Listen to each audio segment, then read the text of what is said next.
Here with Northwestern State head baseball coach Chris Bertrand. The Demons getting ready to go to San Antonio for the first Southland Conference road trip of the year. And, Coach, you're going to pack some momentum with you. Of course, momentum's only as good as the next day's starting pitcher in baseball. But some boxes checked and lessons learned from the last couple of games. Absolutely. And we want to continue to be of the mindset that we're going to use those lessons. As we check those boxes, we file them away in a lesson learned. We file them away in value pulled from that knowledge. And then how can we turn around and use that to execute moving forward, right? And so really proud of the guys for what it is in the last two games. We've been able to learn about ourselves and what we've been able to check. But it really is only as good as if you put it to use moving forward.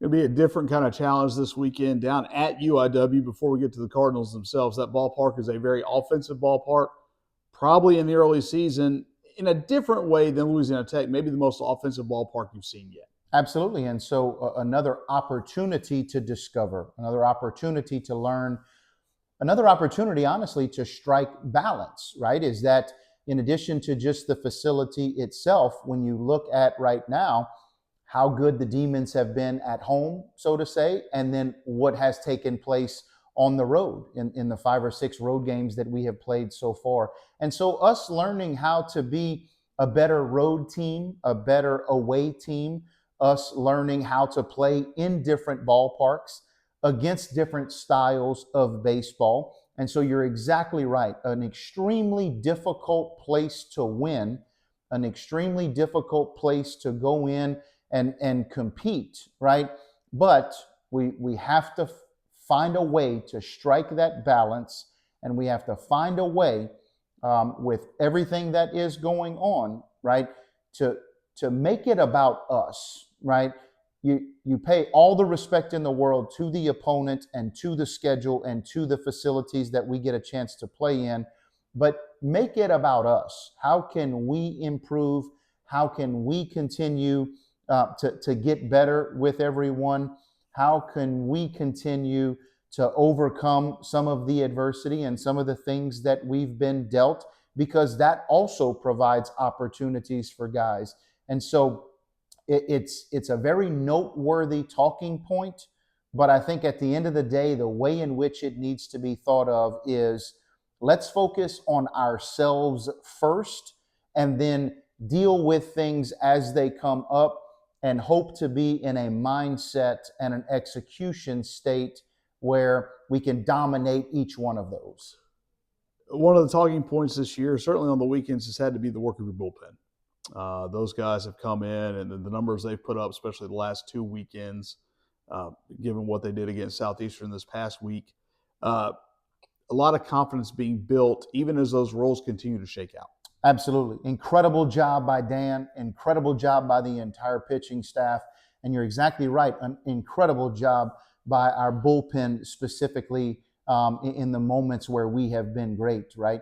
And so I think that last night after the ball game, you and I spoke about how I think that it's belief and I think it's conviction and I think it's work ethic, right? In all of those elements, right? You put in the necessary work. It's blue collar around here. It's gritty around here. Those guys put in some dirty, dirty work on a daily basis. Dan does an unbelievable job. And then you take the mound in a way that I think they have belief in themselves, belief in their stuff, belief in each other, a belief that we're going to find complementary baseball and that trust and having people's backs can be built or continue to be built upon. And I think they have conviction, right? That's a word that comes out of our dugout a lot, in that you've got to have conviction in the preparation is correct, conviction in the pitch you want to throw, conviction in executing that pitch and driving the baseball. And so I really do believe that it's that belief, that conviction, that work ethic that has led to those guys' success. And them and Dan deserve all the credit in the world for that. We on our end of things want to continue to lead everyone in the direction of continuing to try to complement each other. You'll do it against a UIW team and that bullpen, and starting every one of those pitchers is going to be challenged by a team that is very offensive minded. And Nick Zaleski is a first-year head coach, very familiar with him from his time at McNeese and then at Tarleton. So he's familiar with the Southland, and in a sense, you're familiar with him. Absolutely, striking that balance, and the fact that you do look at a team that's got a new coach, a new coaching staff, a new roster, a new lot, right? But you strike that balance with knowing how much we respect Nick and the job that he does with his knowledge of the league, knowing what it takes to compete in the Southland Conference and what those weekends look like. And he's going to call upon those experiences, right? And so it's striking a balance in knowing exactly what you're getting yourselves into. And I know that what we're getting ourselves into is hopefully 3 games that are going to be absolute punching matches in from start to finish, right? In all 3 days, in all 3 of those games, in all phases of the game. And so it's our job to use what we have learned and use today and tomorrow as practice and prep and travel days, and then be as ready as we possibly can and go out and give it our all Friday, Saturday, and Sunday. Bert, as always, appreciate your time. Hey, Farcom Demons.